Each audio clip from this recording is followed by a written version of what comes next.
Friends, welcome to N wife கிச்சனில். இன்றைக்கி தாளித்த தேங்காய் கொழுக்கட்டை செய்யலாம் வாங்க.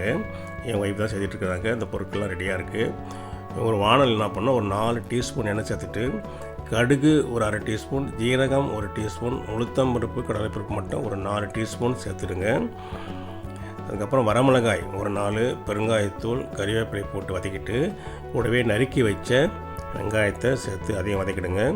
அதுக்கப்புறம் 1 கப்பு தேங்காய் துருவல் சேர்த்துட்டு அது கூட என்ன பண்ணணும்னா, ஏற்கனவே நம்ம அரைச்சி வச்சுருக்கிறோம்ல புழுங்கல் அரிசி மாவு, அதை 1 கப்பு சேர்த்து இந்த மாதிரி கிளறி மாவை ரெடி பண்ணிவிட்டு இப்போது உருண்டையாகவும் பிடி கொழுக்கட்டையாகவும் பிடிச்சிட்டு அதை ஒரு இட்லி பாத்திரத்தில் வச்சு நல்லா ஆவியில் வேக வச்சு எடுத்துட்டோம்னா சூடான தாளித்த தேங்காய் கொழுக்கட்டை ready. Please subscribe my channel. நன்றி, வணக்கம்.